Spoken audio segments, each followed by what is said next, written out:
Hey everybody, so today we're doing, I guess section 4.3, but really what we're talking about today is factoring. So our essential question is, how do we break up and solve simple quadratics? So breaking up is just another name for that. It's called factoring, and then we'll solve them later on to get x by itself, which is just something we do with all functions really. So we'll keep it going. Some of the words I might say throughout this, you might hear the word monomial. That's if there's one number, a letter, or a product of a number and a letter. A binomial is two monomials added together, so like two different things added together. For example, 4 plus x would be a binomial. 5 plus x squared, or anything like that. A trinomial is three monomials added together, so those would be like 4x squared plus 5x plus 7, or whatever. So three different things added together is a trinomial. So our first thing, our first thing is factor simple quadratics. So factor means break up into pieces. So factoring is the opposite of foiling. We did foiling in a previous video. Factoring is going from a group of things added together to things multiplied together, smaller things. So, how do you factor is the question here. That's what we want to know. We want to know, how do we break up these groups of quadratics? So what we do is we want to think of two numbers that multiply to be our last number. So when you see a simple quadratic like this, an x squared, just an x squared on the front, you want to think of two numbers that multiply to be 20. So what I did here in this column is I made a list of all the factors. I made a list of all the numbers that multiply to be positive 20. For example, 4 and 5 multiply to be 20. Negative 4 and negative 5 multiply to be 20. And so on down the list here. What else you have to do is, at the same time, those same two numbers have to add to be the middle. So we want two numbers that add to be that middle number. So what I did on my table here is I first listed all the factors. That's my first job. My second job is I want to list all of the sum of all of those. So when I add these numbers up, what do I get?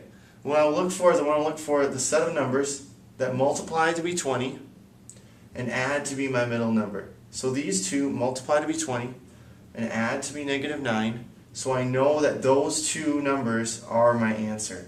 And all you do is you just write them in parentheses with x minus 4 and x minus 5. So that'll be your answer. So again, I do this table kind of in my head. You don't have to write it down, but if that helps you list out all the factors, then that's, by all means, that's good. So, whichever way you want to do it. So here's the next one, x squared minus 3x minus 18. So again, we make our table of numbers that multiply to be our last number. So we think the last number, we want to multiply to be those. So negative 1 times 18 is negative 18. 1 times negative 18 is negative 18. So again, I'm just making a list of all the possible numbers ever that would multiply to be the last one.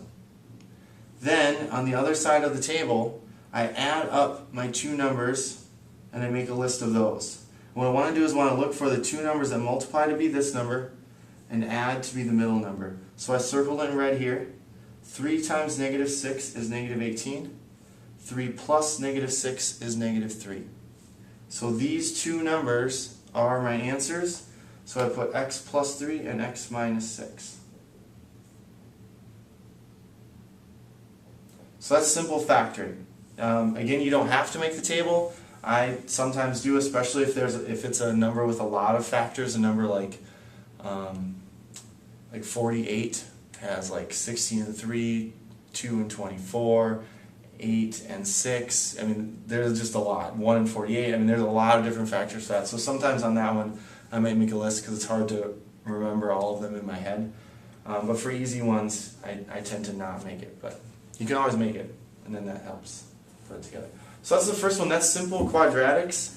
There actually are special sets of factoring of quadratics that, if you know these tricks, you can save a lot of time and get them done really quickly. So the first one is called the difference of squares. That's when you have two numbers that you can take the square root of with a minus in the middle. It has to be a minus. That's what it's called, difference of squares. If it's addition in the middle here, you just can't factor it, and that's just the way it is.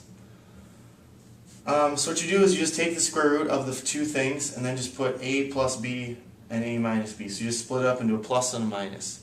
And if we FOILed this out, what happens is that plus and that minus cancel out the middle terms, so we're only left with the ends. So an example over here is the x squared minus 4. The square root of x is x. The square root of 4 is 2, so I just put x plus 2 and x minus 2 there. The other type of special factoring is called perfect squares. Perfect squares are, if you're looking at it and you notice that that there's three things, the front and the back are easily taking the square root of, or you can easily take the square root of those, and then the middle is double adding the front and the back. Double multiplying the front and the back, I should say. And that one is really nice because then you just get one thing squared at the end. For example, x squared plus 6x plus 9. I notice that x squared and 9 are easily taken the square root of. I notice that if I take the square root of those and double it, I get the middle. So it's x plus 3 with a little 2 over there. That got erased. You can do the same. It's all the same, but it has a minus in the middle. So if you notice that these are easily taken the square, you can easily take the square root of these. You just write them inside the parentheses. So I notice that y squared and 81 are really easy to take the square root of. So I put, and it has a minus in the middle, so I put y minus 9. Because the square root of y is y, there's a minus, and the square root of 81 is 9. So here are a couple examples down here at the bottom. Of just what a problem would look like, and then how you'd write your answer. So this one is the blue one, which is why the answer is in blue. I notice that there's a minus in the middle, and I can easily take the square root of the front and the back. So the square root of x squared is x, the square root of 9 is 3, and for a difference of squares, I put a plus and minus in the middle. Letter B, I notice that y squared and 64 are you can easily take the square root of those, and I notice that if I double 8, I can get the middle here. So again, the square root of, this should be a y, and that should be w. Anyway, I noticed that you can easily take the square root of the front and the back of these bottom two. So I do that. And same with the bottom. I notice there's a minus, so there's a minus. I notice I can take the square root of both of these, so I do that. So pretty easy for those, hopefully. And these are just shortcuts. You can always, if I went through and made a list of all the factors for this, I would get the same answer. It just takes longer. This is a lot. This just goes a lot faster. So solving quadratics. Quadratics, the solutions of a quadratic are called roots or zeros. And what we're doing here is we're just getting our x by itself. We want to get x totally by itself and solve for that answer.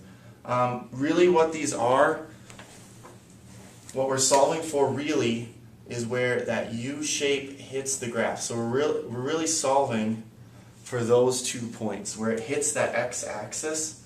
That's really what our answers are. Back in the day, when people didn't have graphing calculators and didn't have a lot of other abilities, this is one of the things they had to do anytime they graphed an equation, which kind of stinks. So, but we still do it because you still need to solve for x's a lot of times with word problems, which is the next board after this one. So it's just a good exercise. And the main thing we do with functions is we graph them and we solve for them. Those are kind of our two big things we always do with every function we'll see. So that's what we're doing here. So the steps, we want to factor it, and that'll happen in blue. And then once you factor it, you set each parentheses equal to 0. So that'll be the green. So on this first one it says solve x squared minus 5x minus 36 equals 0. So I make my factor table over here. I list out all the numbers that multiply to be negative 36. So negative 18 and 2, negative 9 and 4, negative 6 and 6, negative 36 and 1. I make my summation table. The one that works is negative 9 and 4. So I put those in the factoring. That is exactly the same as the first example we did, where you just solve for the factoring and then you stop. However, since we're solving, we're going to go one step more. This parentheses, we put an equal 0 by it. This parentheses, we put an equal 0 by it. And then we just solve for each one. So I add 9 over and I get 9. I subtract 4 and I get 4. Or negative 4. So same with this example down here. X squared minus x minus 42 equals 0.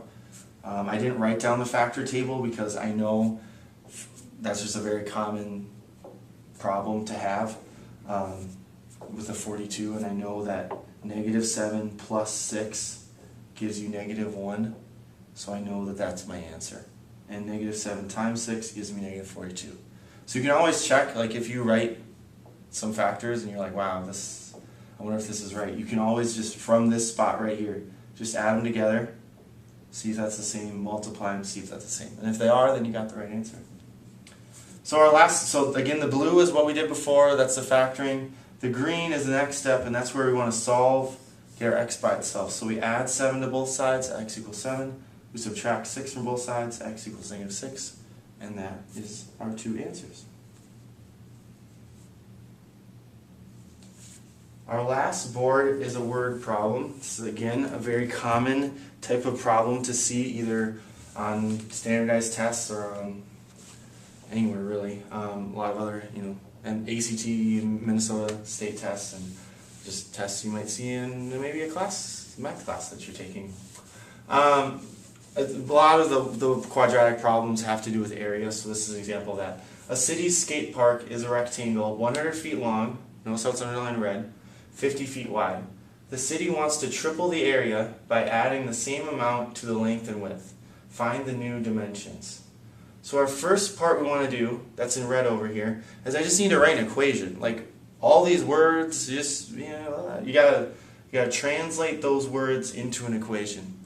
So I see the word rectangle and I see the word area. So all I did first is I wrote down my area formula for a rectangle, just in general. And then you can kind of fill in what you know. We know we want to triple the area.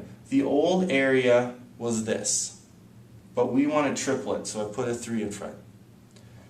The length, it said add the same amount to the length and width, and the length was 100. So add the same amount means x plus, or plus x. Add the same amount to the width means plus x and 50. Then you FOIL, and you multiply, and you get a 0 on the one side. When you're solving the quadratics, I didn't mention this, you need to have it say equals 0. If this does not, like right here, I couldn't factor this. I have to move that over and get it to say 0 equals. That's just a rule. That's how it works. That's how you can set it to zeros. My next step in the blue over here is to factor and solve. So I factored it, and then I solved it. But since it's a word problem, I can eliminate one of my answers. A negative 200 wouldn't make any sense for distance. Like negatives just don't even work with distances. So that one's not even an answer, and that's why I circled the 50 over here, because I know 50 is my answer. And then down here, my final answer, it said find the new dimensions, so I have to add the 50 to the length of 100, and I have to add 50 to the width to get 100. Total. So my 2 answers are 150 and 100. This is a long problem, but it's still good to go through all those steps, and this is a good review of everything we've done kind of up till now, pretty much, other than graphing. We've done the foiling before, we did the factoring just now, and the solving, and then putting it back into the word problem. So that's it. That's factoring and solving simple quadratic equations.